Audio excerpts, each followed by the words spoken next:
March 28th, 2022. These are my in-ground trees. This is Golden Rainbow, which is about to move so that I can do some tractor work in here and not run it over. And this is Iranian Candy.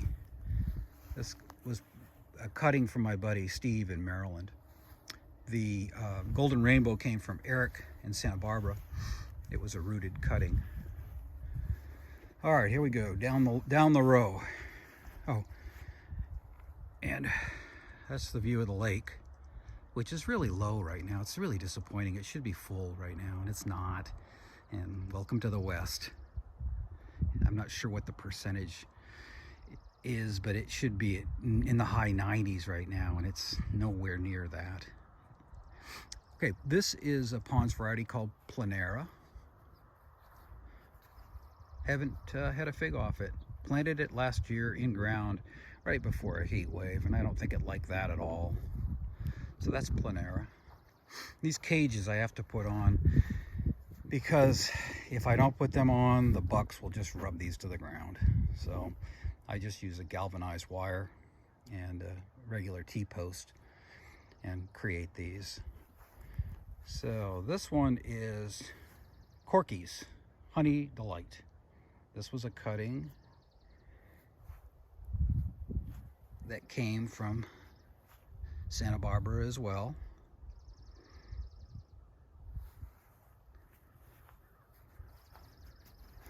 This is my worst growing tree so far. I have to remember what it is. I have to look at my tag, which isn't really that easy to see right now. Oh, this is Lampera Preta. I haven't had very good luck with this one. We'll see what happens this year. This one here is called Long d'Août. It's French. It means long of August. I had it in a pot, and it grew some really delicious long figs. And put it in ground last year. It didn't really do too much of anything other than just build roots. It's encouraging this year, though. I mean, to March in ground, seeing things like this happening.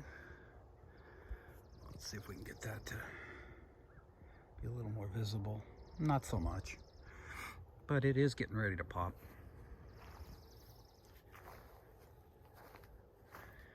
Next tree, Sanguine Dolce.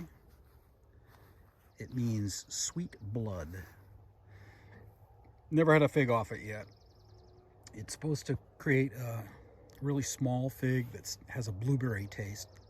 It's a Mount Etna variety, which Mount Etnas have a chance to go in ground here and ripen main crop. That's why I'm putting Mount Etnas in ground. This is my Desert King. This was the first fig that I put in ground, knowing absolutely nothing about figs. And it died to the ground. I planted it low, didn't feed it, didn't water it. I mean, just neglected it and cut it off. And then all these suckers came back. So all of these suckers are all from last year's wood. So I'm hoping things like this are the Breba crop, because I've never had a Breba crop from a decayed tree that was my own tree. And I'm kind of experimenting with all these suckers that came up. That creates a lot of growth in the prior year for potential Breba. So I'm thinking this might be a good way going forward to handle the Breba varieties. That remains to be seen. This is my biggest tree that I've ever started from a cutting at Smith. I just put it in ground. It's good size. It's a nice tree. Really nice tree. I've had one fig off of it. And I started it, let me check here, so I'm being accurate. 2018, it's the Becknell Smith. So far, it hasn't liked its life in a pot, and I'm hoping in ground it will be much happier, because they are delicious figs. But I'm not so certain that they're good for the West Coast. I know they're a great fig on the East Coast. But as far as I'm concerned, it hasn't proven itself yet. This is by Pharaoh Zeus. It's supposed to be something that has a really nice Breba crop per Ben up in Seattle, Ben B. Haven't had one yet, so I don't know. This is one that the bucks rub to the ground. It's Marius's Black Greek. I got this from Stephen, Maryland as well. So I took off the damaged section and I'm letting these 3 pieces grow up. And I did actually get some figs off it last year. And it's another Mount Etna, and it's early and it's delicious and prolific. This is my favorite variety for Oregon. This is Red Lebanese Baca Valley. And you can see the buck damage in there. I've been told that that will heal. So it's an experiment for me. This spent its first winter in ground last year and produced delicious main crop figs in Oregon. So I'm really excited about that. This is Campanieri. It has this really weird nodal thing going on where the nodes are swollen. It's supposed to be a really early one. I've had one fig off this tree when it was in a pot, and it was average at best. But if it really is early enough and it can ripen Maine, it may shine in ground. That's what I'm hoping, because so far I'm underwhelmed by it. This is Black Siddharth. It has that same type of node swelling going on. It's kind of fascinating, really. And you can see a lot of my figs for this early in the year look like they're about to pop, which is early for us. I've had the Breba off this variety. Fantastic.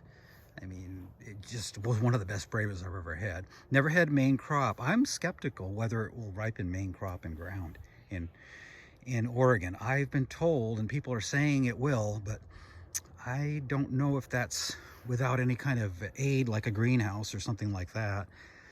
Still, the jury is still out on main crop for this one.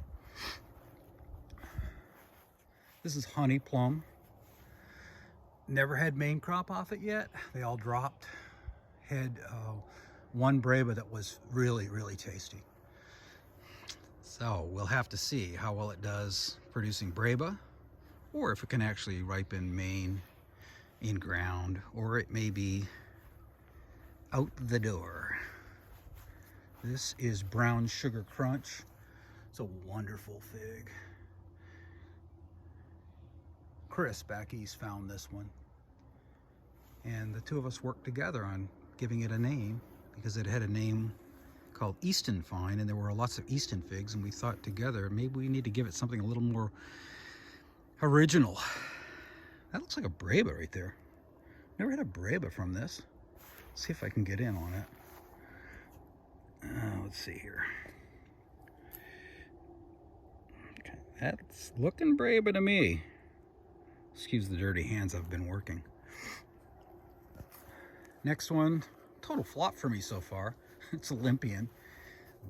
The bucks rubbed it to the ground, and it's just created a lot of suckers, and seems more like a nuisance than anything else to me at this point. These are some lilacs, non-fig related.